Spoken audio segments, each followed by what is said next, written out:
Salut et bienvenue sur ma chaîne. Aujourd'hui, nous allons créer un projet Symfony dédié à la gestion des opérations CRUD pour une table étudiant. Dans la première étape, nous allons utiliser des formulaires. Puis, nous exposerons ces fonctionnalités via une API REST. Nous effectuerons deux tests de l'API à l'aide de Postman et nous irons encore plus loin en consommant cette API notamment pour l'affichage et l'ajout de données à travers une application Flutter. La première étape implique la création d'un projet Symfony en utilisant la commande Symfony new, les noms de projet, -full.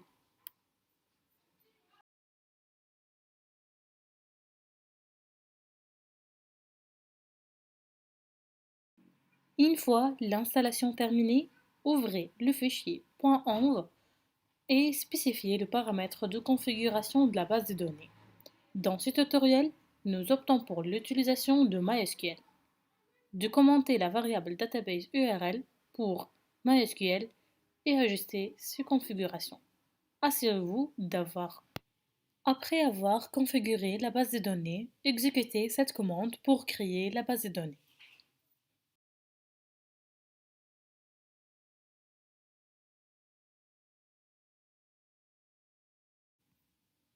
Maintenant, on va exécuter cette commande pour créer l'entité étudiant.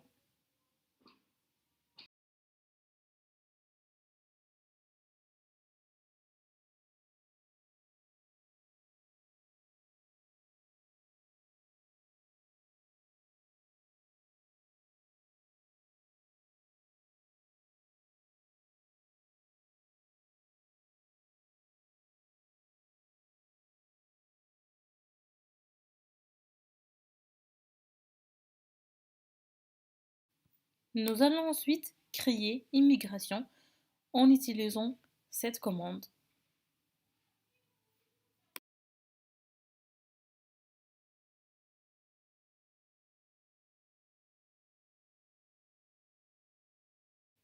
Puis, exécuter la migration pour appliquer les modifications à la base de données.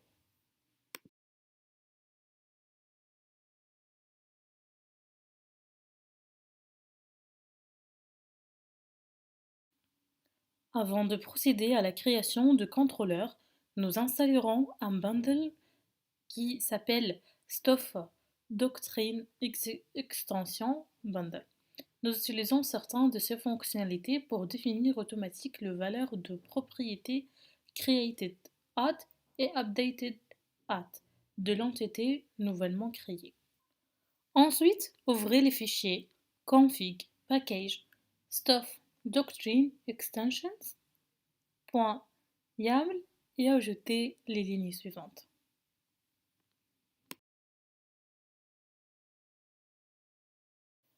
Après cela, mettez à jour votre entité pour utiliser la fonctionnalité time stampable.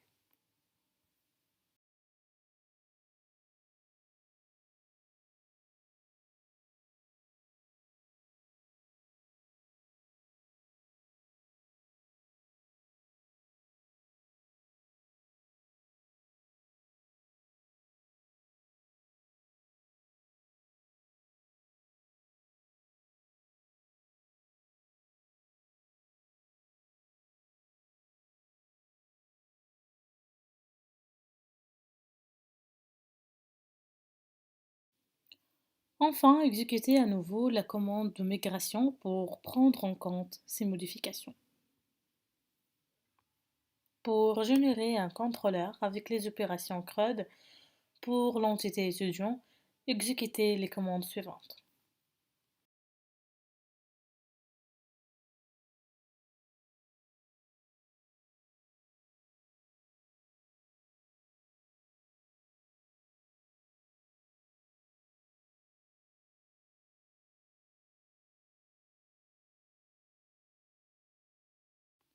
Ensuite, mettez à jour le formulaire de l'entité étudiant en ouvrant le fichier étudiant-type.php, supprimez les champs created at et updated at si vous les savez ajouter manuellement dans l'entité, car le bundle Stuff Doctrine Extensions Bundle s'occupera automatiquement de ces horodatage.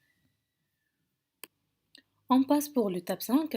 Dans cette étape, nous mettrons à jour le modèle Twig pour ajouter du style avec Bootstrap 5. Commencez par mettre à jour les fichiers base.html.twig en ajoutant les liens vers les fichiers CSS et JS de Bootstrap.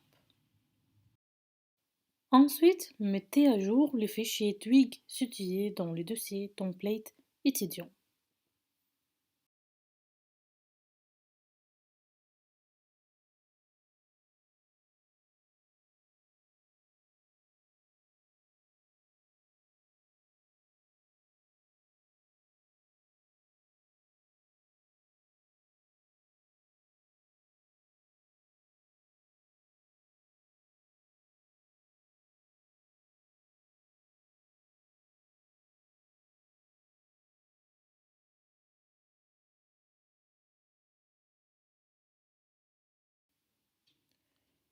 Après avoir terminé toutes les étapes précédentes, on peut maintenant lancer notre application en utilisant la commande Symfony Server Start.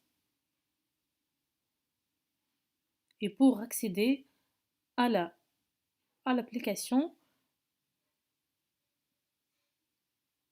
on ouvre ce URL dans notre navigateur.